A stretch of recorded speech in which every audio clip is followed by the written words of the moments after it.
কিপ্টে বুড়ি, আমি আর কাজ করব না তোমার বাড়িতে। হরমাস জ্বালিয়ে খেলে। নতুন বছরে 200 টাকা মাত্র বোনাস চাইছি, তাও দেবে না। ওই টাকা নিয়ে তুমি কি স্বর্গে যাবে? তিনকুলেতে কেউ নেই, কি করবো ওই টাকা দিয়ে তুমি? দরকার হলে রাস্তার ভিখারিদের দান করে দেব, তবু 1100 টাকা মাইনের 1 পয়সা বেশি পাবি না, এই বলে রাখলাম। এই শেষ, নাক কান মুড়লাম। তোমার বাড়িতে যদি আর কাজে আসি তবে নাম বদলে দিও। চললাম আমি। এই নিয়ে প্রায় 42 কাজ ছেড়েছে টুম্পা। প্রত্যেকবারই আর না আসা দৃঢ় প্রতিজ্ঞা করে চলে গেছে, কিন্তু সকাল গড়িয়ে দুপুর, খুব বেশি হলে দুপুর ছেড়ে বিকেল, এটা হলো তার রাগের সীমারেখা। বহু চেষ্টা করে একবার সন্ধে 6টা অবধি আসেনি সে, কিন্তু 6:30টায় মৃণালিনী দেবীর একটা ওষুধ আছে, তাই আবার সে ছুটতে ছুটতে আসে। ওই ওষুধ না খেলে বুড়ি সারা রাত 2 চোখের পাতা এক করতে পারবে না। মৃণালিনী ভবনের এই মস্ত প্রাসাদের মতো বাড়িটার সুবিশাল গেটটা ঠেলে প্রতিদিনের মতো ঢোকে টুম্পা। তার শরীরে সকালের ঝগড়ার কোনো রেশ নেই আর। ঘরে ঢুকেই একেবারে দিদিমণির কায়দায় শাসন করতে শুরু করে দেয় সে। এই বুড়ি, দুপুরে খেয়েছো? না খেয়ে কি তোর জন্য বসে থাকবো মুখ পুড়ি? আসতে এত দেরি হলো যে? সিরিয়ালের প্রথম পার্টটা তো হয়েই গেল। সে হোক গে, ওষুধ খেয়েছো? না, দেখলে একদিন একটু দেরিতে এসেছি, অমনি অনিয়ম শুরু। এই মেলা জ্ঞান দিস না তো, বক বক না করে মুড়ি চানাচুরটা মেখে নিয়ে আয় দেখি। কুচি কুচি করে পেঁয়াজ দিস, কিন্তু একটা কাঁচা লঙ্কা চিড়ে আনবি। খালি হুকুম আর হুকুম। এই নাও ওষুধ, গিলে আমায় শান্তি দাও। আমি গেলে তুই তো শান্তিই পাস। বুড়ি মরলে তোকে দেখবে কে রে মুখ পুড়ি? ও নিয়ে তোমায় ভাবতে হবে না, আমার দেখার লোক অনেক আছে। কেন রে, প্রেম টেম করছিস নাকি? বলিস নি তো। থামবে তুমি? চলতে থাকে তাদের আবল তাবল বক বক। প্রতিদিন প্রায় এভাবেই সন্ধে কাটে দুজনের। দিন শুরু হয় ঝগড়া দিয়ে, শেষও হয় ঝগড়া দিয়ে। মাঝে লেগে থাকে একরাশ অভিমান, আবদার, অভিযোগ আর খুনসুটি। দুজনের বয়সের পার্থক্য কম হলেও 50-52 হবে, অথচ বাইরে থেকে দেখলে মনে হবে দুই বান্ধবী বসে ছেঁড়া পুতুলের মুন্ডু নিয়ে ঝগড়া করছে। ভাগ্যের কি নির্মম পরিহাস! দুজনের ভাগ্য বোধ হয় ঈশ্বর একই কলমে লিখেছিলেন। টুম্পার স্বামী বিয়ে 1.5 বছরের মাথায় তাকে ছেড়ে সৌদি আরব চলে যায়। আজও ফেরেনি সে। গত কয়েক বছর হলো টুম্পা অপেক্ষা করাও ছেড়ে দিয়েছে। উত্তরপ্রদেশের এক প্রত্যন্ত গ্রাম থেকে গুতেল মুন্সি নামের এক দূর সম্পর্কের কাকু তাকে কলকাতায় নিয়ে আসে মাত্র 2 বছর বয়সে। তাই উত্তরপ্রদেশে গ্রামের বাড়ি অথবা তার নিজের মা বাবার মুখও মনে নেই। গুতেল মুন্সি মদ খেয়ে খেয়ে নিজের শরীরটাকে শেষ করে ফেলেছিল, তাই কেউ আর তাকে কাজে নিতে চাইতো না। তাই খুব ছোট্ট বয়স থেকেই ওর বাড়িতে কাজ করে দুটো পেট চালাতে হতো টুম্পাকে।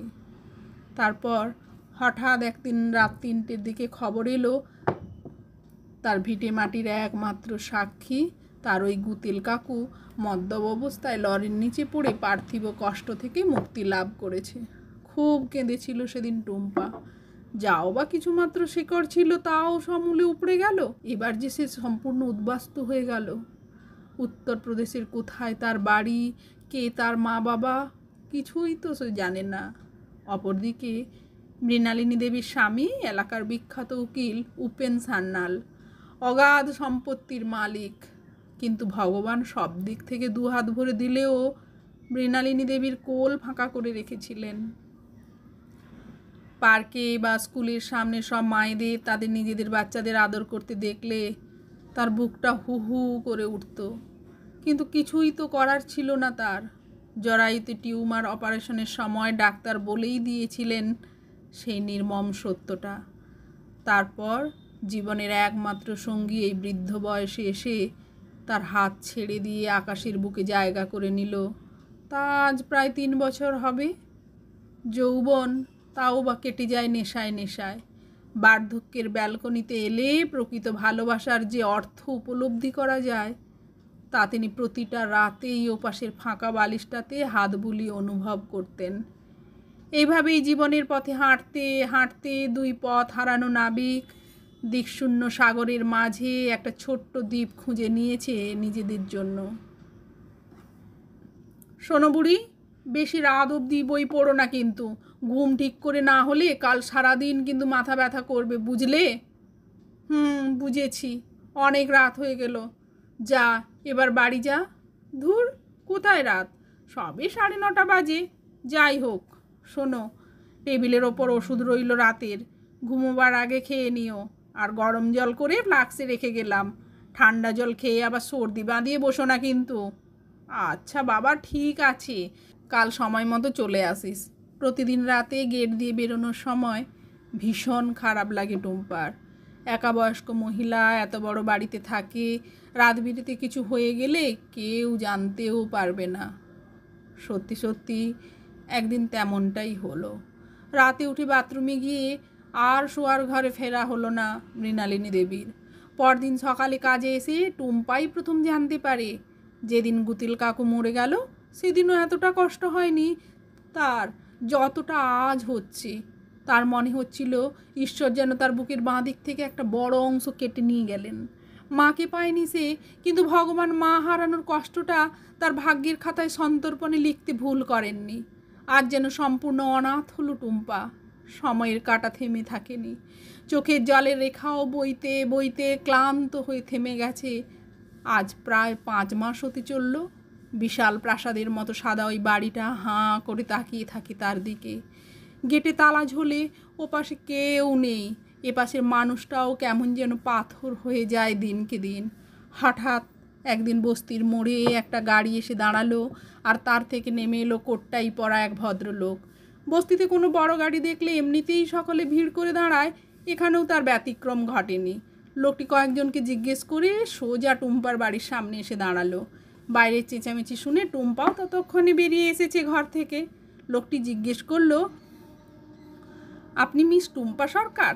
হ্যাঁ। আচ্ছা, আপনার ভোটার অথবা আধার কার্ডটা একবার একটু দেখতে পারি? হ্যাঁ, কিন্তু মানে আমি তো আপনাকে চিনি না, আর টিভিতে যে বলে অচেনা কাউকে দরকারি কাগজপত্র কিছু দিতে নেই। না না, আপনার চিন্তার কোনো কারণ নেই, আমি আমার পরিচয় বলছি। আমি স্বর্গীয় মিস্টার উপেন সান্যালের স্ত্রী, স্বর্গীয়া মিসেস মৃণালিনী সান্যালের উকিল ছিলাম। আসলে মৃণালিনী দেবী নিজের স্থাবর অস্থাবর সমস্ত সম্পত্তির একমাত্র উত্তরাধিকারী হিসেবে আপনাকে মনোনীত করে গেছেন। এখন আপনাকে এখানে একটা সই করতে হবে, আর সেজন্যই একটা প্রমাণ থাকা তো জরুরি যে আপনি আসল টুম্পা সরকার। ও হ্যাঁ, এর সাথে একটা চিঠিও রেখে গিয়েছেন।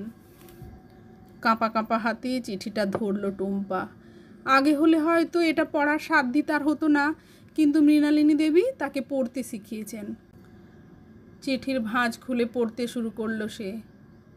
শোন মুখপুরি, তোর দায়িত্বেই সব রেখে গেলাম, জানি তুই হেলায় নষ্ট করার মতো মেয়ে নোস, তবু মনে রাখিস আমি আর উনি কিন্তু উপর থেকে সব দেখছি। আমার বাড়িটা আজ থেকে তোকে দিলাম, আগের মতোই গুছিয়ে যত্ন করে রাখিস। আর শোন, আবার একটা বিয়ে করিস, একা একা সারা জীবন বেঁচে থাকা যায় না, ঝগড়া করারও একটা লোক চাই। আজ তো এই বুড়িটাও নেই যে গাল ফুলিয়ে সকাল সন্ধে ঝগড়া করবি। ভালো থাকিস, নিজের একটু যত্ন নিস, চলি রে। ইতি তোর ঝগড়ুটে বুড়ি।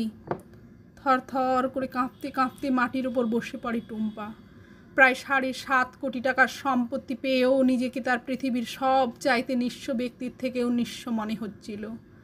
3 বছর কেটে গেছে তারপর। এখন মৃণালিনী ভবন শুধু একটি বাড়ি নয়, এটি একটি বৃদ্ধাশ্রম। এখানে টুম্পা মৃণালিনী দেবীর মতো এমন 35 জনকে নিয়ে এসেছে যাদের সমাজ, পরিবার, এমনকি ঈশ্বরও দূরে ঠেলে দিয়েছে।